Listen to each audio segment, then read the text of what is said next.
Hi, this is Nicole Ostertag, and I'll be talking to you today about the use of virtual reality for business training. The issue at hand here is that large training and development groups and travel for both those trainers and employees traveling to training is expensive and antiquated. So that brought about the question, should Union Pacific introduce virtual reality devices into their training department, either partially replacing or completely replacing the human element in order to reduce costs of employee salaries and travel and increase the value provided through training? I looked at a couple of key forces that are listed here on the slide, the first of which were the macro forces. The decentralization of companies worldwide is a large issue that impacts this key initiative. Companies are becoming more and more universal and decentralized, meaning that more employees are working remotely and more frequently are they working from those remote locations. Additionally, I'll be focusing specifically on my company, Union Pacific, who's a publicly traded company. With publicly traded companies, there's an increasingly large growth and focus on efficiencies among shareholders and cost-cutting measures to improve profits and shareholder returns.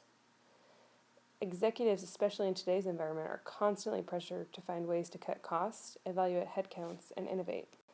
Additionally, companies looking to attract new talent and young talent, specifically out of college, are seeing an increasing need for the company's perception to have that of innovation.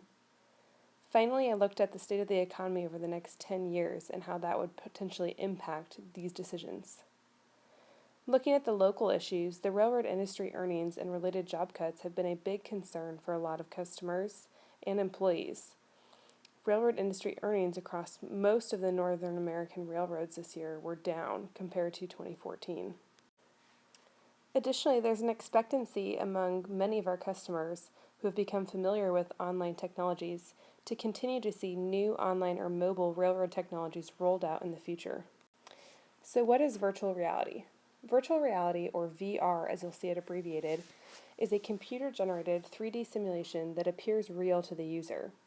The user visualizes this virtual reality by utilizing a headset or helmet to provide the simulation. The simulation is able to react to movements and changes to the headset as well, making it a lifelike experience. To take a look at the scenario logics, I incorporated 3 different possibilities. The first of which would be to replace all local staff with virtual reality or other technology. The second would be to use virtual reality devices in combination with the current workforce. And the third, of course, would be to not choose any virtual technology and remain with the current workforce and plan in place. As you can see, there are many positive outcomes if the suggestion is successful. There are also some potential positive or negative outcomes depending on if that selection is not successful. Let's take a look at the first row, for example. If you replace all local staff with virtual reality or other technology, and virtual reality is a success, the company saves money and they improve the quality of the training. However, in the far right column, you'll see that if it is not a success, employees become unengaged, and additional costs to train the employees on virtual reality was offset any savings that you may have seen. So let's dive deeper into that scenario 1. If you add virtual reality to each terminal office and just maintain a small staff retained in headquarters to train the employees on VR, you would have some additional costs. Mainly, you would have to hire IT resources to program the virtual reality training. You'd also have to implement virtual reality training for all of the operating protocol, which would save you money by being able to eliminate all of the local training manager jobs. This would be good for employees specifically who are kinetic learners, who learn by doing things, as they would have an opportunity to improve their skills much quicker. This would also make shareholders happy. As you eliminate those job cuts, you'll also be eliminating annual salaries that reoccur each year. Additionally, that VR technology would provide value to employees. Looking at scenario 2, where you use a combination approach, the VR devices would continue to see a price decrease. The typical price today is between $100 and $400 per headset and about $1,000 per computer. At this rate, the costs should continue to decrease and would not be prohibitive of retaining your current employees. These instructors would then have to master the VR technology, but there would be an increased training cost of training all of your managers across your network to do this. It would still see the same benefits of having kinetic learners be able to improve their skills more quickly, as well as providing value to all employees. Finally, in scenario 3, this scenario would suggest that Union Pacific does not invest in virtual reality.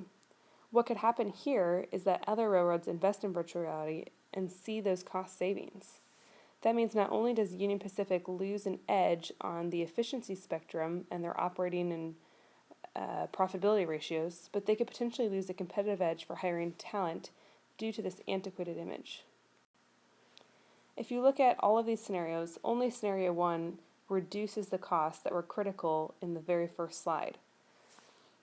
Some of the vulnerabilities that the scenario planning identified for me were that real-time feedback would be needed. If you eliminate employees who are on site, you'd have no way to be able to understand how you need to improve the virtual reality technology for future purposes.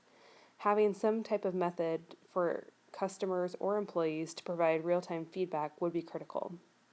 Additionally, you would need enhanced video conferencing capabilities in case a human is needed. You'd have to rely on that small team that you'd keep in headquarters.